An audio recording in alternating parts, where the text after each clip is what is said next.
අද කතාව ඇවිල්ලා මේ ඇරියස් තියෙන නැන්දම්මලා ගැන. හරිද? එතකොට මේක මම මේ බොහොම සුබවාදීවයි කතා කරන්නේ. මට ඕනනම් දැම්මම පටන් ගන්න තිබ්බා මේමයි කිය බැනලා පටන් ගත්තා නැන්දම්මලාට මිනිස්සු මේක ඕනටත් වැඩිය මේ ෂෙයා කරනවා බලනවා. ඉතින් ඒක නෙමෙයි විය යුත්තේ. ඒක නෙමෙයි ඇත්තටම මේ අපි බලාපොරොත්තු වෙන සමාජෙ වෙන්න ඕනේ. ඒ කියන්නේ ඒ වගේම જાතිය තව බිහි වෙන්න නෙමෙයිනේ ඕනේ.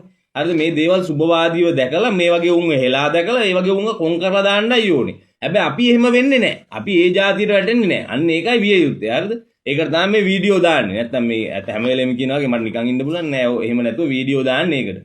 හරිද? මේමයි. දැන් මම දකින්න විදිය තමයි මම මේ කියන්නේ. ඒ විශේෂ ඉල්ලීම් රාශියක් ඉඳලා තමයි මේ වීඩියෝ එක දාන්නේ. නැත්තම් මේ නැන්දම්මල ගැන වීඩියෝ කතාවක් මම මේ කරන්න හිටියේ නෑ. හරිද? ඉතින් මෙහෙමයි. මම දකින්න විදිය තමයි ගොඩක් දෙනෙක් කියන්න කියලා තිබ්බේ. නැන්දම්ම ලේලි ප්‍රශ්නේ නෝතන තියෙන්නේ. හරිද? දෙන්නම ගෑනු. හරිද? ගෑනු කියන්නේ මෙහෙම එකක් තියෙනවා. දැන් ඕන සතෙක්ගේ ගේකට උනා පිට සතෙක් ආපුවම ඒ සතාව පොඩ්ඩක් දවස් කීපයක් යනකම් ඌ කෙන්තිරි ගන්නවා. ඌ ටික දවසක් යනකම් මේ අර මේ ටිකක් උට හුරු නෑ. උට නර්වස් වගේ. අපි උනත් කණ්ඩ දීපුවම ළඟට එන්නේ නෑ. එහෙම තියෙන. ඊට රෙදි පාංකඩයක් උට දාලා හරි මොන හරි ගෝණියක් හරි දාලා ඌ එතන ස්ටේබල් වෙනවා. ඊට පස්සේ ඌ ටික ටික හුරු වෙනවා. අන්නේ හුරු වෙනකන් අර ගට්ටන තියෙන දැන් අර ගෙදර ඉන්න අනිත් සතා කණ්ඩ එනවා. අන්න ඕ වගේ තියෙනවා. මම උදාහරණයක් ගන්න මේ සත්තුන්ව. මොකද අපි හැම වෙලේම මේක දකින්න දැක්ක දෙයක් නේ. පොඩි කාලේ නම් ඒක දැකලා නැත්නම් එහෙම දෙයක්වත් දැකලා නැති එකෙක් නම් ඉතින් මේ වීඩියෝ බලන්න ජීවත් වෙන්නත් එපා. මම නම් කියන්න දෙයක්වත් නැහැ ඒ වගේ උන්ට. හරිද? ඉතින් ඊට ටික දවසක් ඇද්දී සතා මොකද කරන්නේ? අම්මට උඩු ඊට පස්සේ ගෙදරට පිටින් එන උන්ට බුරන්න ගන්නවා. ගෙදර මිනිස්සුන් ආරක්ෂා කරනවා.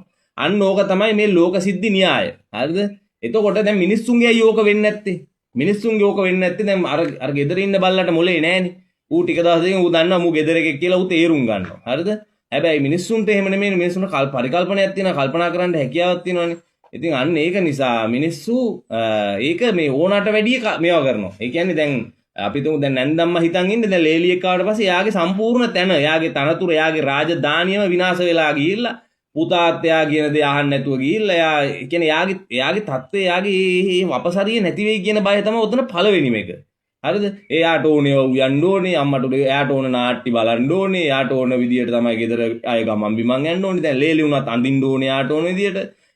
යට ඇඳුමක් දැන් ඔය පරණ සෙට් එකනේ මං කියන්නේ ලේලියෙක් එන්න කලින් අවුරුදු දශක දෙකකට දෙක තුනකට කලින් ඉපදිච්ච අයනේ ඔය. ලේලියෙක් ගෙදරට එන්න කලින් දශක 3කට විතර කලින් ඉපදිච්ච අය තමයි ඔය නැන්දම්මල වෙන්නේ. හරිද?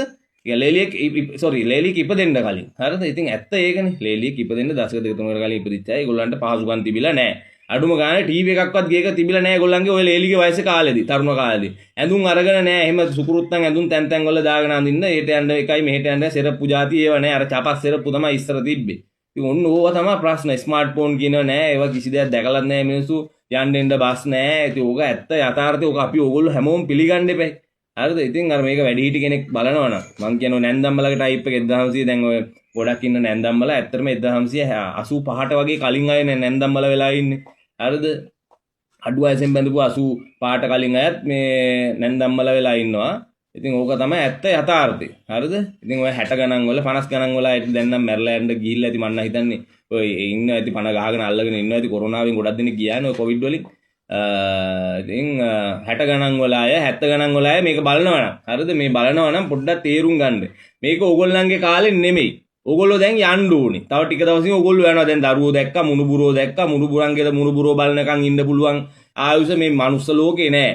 හරිද? මේ කෙට්ට දෙන්නෙට ඒක අවාසනාව මම නම් කියන්නේ වාසනාව නෙමෙයි. මොකද අගින්නේ දික් වෙලා තියෙන්නේ වයස කියන එක. හරිද?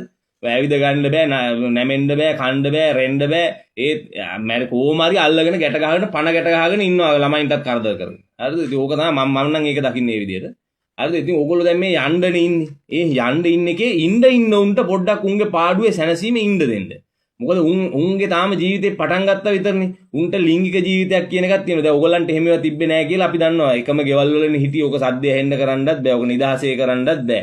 ඉතින් ඕගොල්ලන්ට මේ දේවල් වලට අදාළ උපකරණ ආයිත්තන් තිබ්බෙත් නැහැ. ඕගොල්ලන්ට අඩුම ගානේ අසභ්‍ය වීඩියෝවක් බලන්නවත් විදියක් තිබ්බේ නැහැ කියලා අපි දන්නවනේ. ඒක බලන්නේ ඩෙක් කෑල්ලක් වාගෙන පරම්පරා ගානක් පෙරම් පුරලා වගේ තමයි. එහෙම කාලෙන් ඕගොල්ලන්ට තිබ්බේ ඒවා අපි දන්නවා. හරිද? අපි ඒව ඔක්කොම පහු කරගෙන තමයි ආවේ. අපි ඒව නැතත් පරණ මිනිස්සුන්ගෙන් අහගෙන දැනගෙන තියෙනවා. හරිද? එතකොට ඒ ලිංගික පැත්ත එහෙම. එතකොට ඕගොල්ලන්ට තව තිබ්බේ නැති ඔය කෑම බීම අරවා මේවා දැන් ඉන්න මිනිස්සුන්ට තියෙනවා. එතකොට තමයි මේ අනිත් එක මේ මිනිස්සු කාලා බිලා ලෙඩ හදාගත්තට කමන්නේ නැහැ. මොකද දන්න ඒක මේ මිනිස්සුන්ගේ කැමැත්තනේ. මිනිස්සෙට අයිතිය දෙන්න. තමන්ගේ දරුවාගේ වැඳලානේ එන්නේ ගෑණියෙක්. පිටින් තමයි එන්නේ. ඒ කියන්නේ වෙන ගේක හොඳට උරතලේට හොඳට සැපට හැදිච්ච කෙල්ලෙක් තමයි එන්නේ. ඒ ඇවිල්ලා තමන්ගේ දරුවාගේ වැඩත් කරගෙන තමන්ගේ දරුවට දරුවොත් දෙන්න බලාගෙන පරම්පරාවත් ගෙනියන්න බලාගෙන එන්නේ. ඒ එන කීට පොඩ්ඩක් නිදහසේ ඉන්න දෙන්න. හරිද? මොකද මේ උන් තමයි ඊළඟට මේක කරගෙන යන්න ඇදගෙන යන්නේ ඉන්නේ. ඕගොල්ලෝ තව ටික දවසක් යනවා. තව මේ බොහොම දවස් වලින් බැලුවොත් මම මේ නිකන් කියන්නේ දවස් වලින් බැලුවොත් දවස් 3500 ජීවත් වෙන්නේ නැහැනේ තව. ඔය 50 ගණන් වල 60 ගණන් වල ඉපදිච්ච උන් පොඩ්ඩක් කල්පනා කරලා බලන්න. දැන්ටත් ඔයගලන්ට අවුරුදු 60 පැනලානේ. හරිද? ඉතින් ඒක නිසා මේ පොඩ්ඩක් ඒ ගැන පොඩ්ඩක් හිතන්න. හරිද? මේ 70 ගණන් වල අයත් එහෙමයි. ඒගොල්ලෝ මේ ඉන්නව අම්බු ඉන්න ඒගොල්ලෝ ඇරියස්. ඒ කියන්නේ ඇරියස් තමයි කව කරන්නේ. ඒගොල්ලන්ට තිබ්බේ නැති ඒවා අනිත් පරම්පරාවේ තමන්ගේ දරුවට උනත් තියනවාට ඒගොල්ලෝ කැමති නැහැ. හරිද? අනිත් එක තමයි දරුවෝ කියන්නේ මේ හම්බ කරගන්න හදාගත්ත දෙයක් නෙමෙයි. තමන්ට යටත් කරන් ඉන්න හදාගත්ත දෙයක් නෙමෙයි. ඒ තව ජීවිතයක්. ඒ ජීවිතේට නිදහස යන්න දෙන්න. වැරද්දකදී වැරද්ද පෙන්වලා දෙන එක වෙන්නේ. හැබැයි උන්ට ඇඟිලි ගහලා කරදර කරන එක තමයි ඕගොල්ලෝ කරන මේ ලොකුම සාපේ. ඒ කියන්නේ ඒ සාපේ ඕගොල්ලෝ මේ ගෙවල් අස්සේ ඉඳගෙන ඕගොල්ලෝ ඒ තමන්ගේ දරුවන්ගේ ජීවිතවලට මේ අඩුම ගානේ උන්ට මේ උන්ගේ පාඩුවේ ආදරය කරන්නවත් දෙන්නේ නැති එක තමයි මේ උක්කන්ටම කෙලවිලා යන්න හේතුව. ඉතින් මේවා නැති කරන්න තමයි අපි මේ වීඩියෝ දාන්නේ. අපි කියන්නේ මම නම් දාන්නේ ඒ අරමුණෙන්. හරිද? ඉතින් නැවතත් කියන්න තියෙන්නේ මේක ඇත්තටම මේ මට කිව්ව හින්දා තමයි මම දාන්නේ. මේ වීඩියෝ එක නැත්තම් මේවා ගැන මම කතා කරන්න නෙමෙයි හිටියේ. තවත් මේ වගේ තව කීපයක් තියෙනවා මිනිස්සු කතා කරන්න කී වද දෙන. වද දෙන කියන්නේ මේ තරහට නෙමෙයි මම කියන්නේ. අර මේ මිනිස්සු බල කරනවා මේක ගැන කියන්න මේක ගැන කියන්න කියලා. ඉතින් දැන් මේකෙදිත් සමාජයට මිනිස්සු තරහ වෙයි මට බණී පල්ලෙහෙන්. හරිද? කරන්න දෙයක් නැහැ. මේක තමයි මම දැක්ක ඇත්ත තමයි මේ අමුයෙන් දැම්මේ. ඉතින් Tamanට තිබ්බේ නැති දේවල් තව මිනිස්සෙට තියෙනකොට හරිද? ඒකට සතුටු වෙන්න.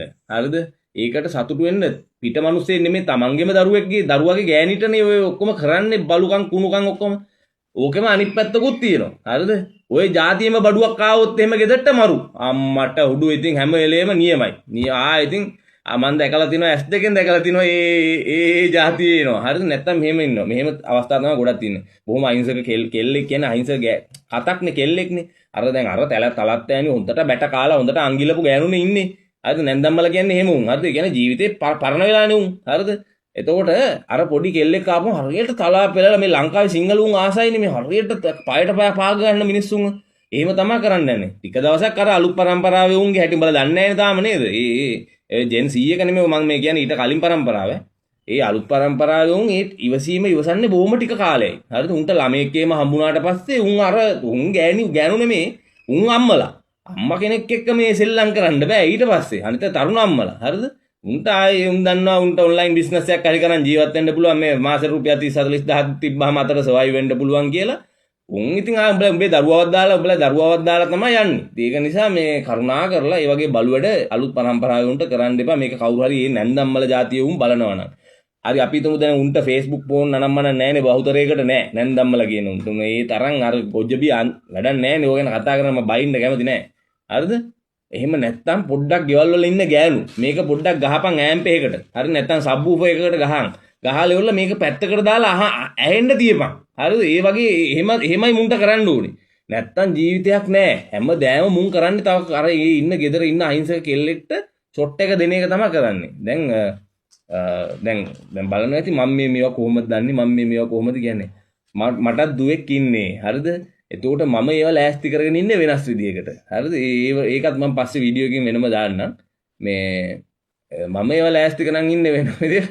අර මම බැලුවා අර පොඩි නාට්‍යයක නම නම් දන්නේ අර ඒකේ දෙබස් කොටස් තමයි මම බැලුවේ චූටි වීඩියෝ යනවා. අර හාමු මහත්තයා කියලා එකෙක් ඉන්නේ.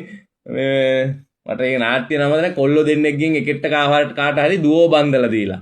ඒකේද තාත්තා ගිහිල්ලා බලෙන් තමයි ජීවිතේ ගෙනියන්න දෙන්නේ. ඒ කියන්නේ අර ඒ තමන්ගේ ගෑනු දරුවට ආයි කිසිම වචනයක්වත් කියන්න දෙන්නේ නැහැ. තාත්තා පිස්තෝලේ අරන් තමයි යන්නේ.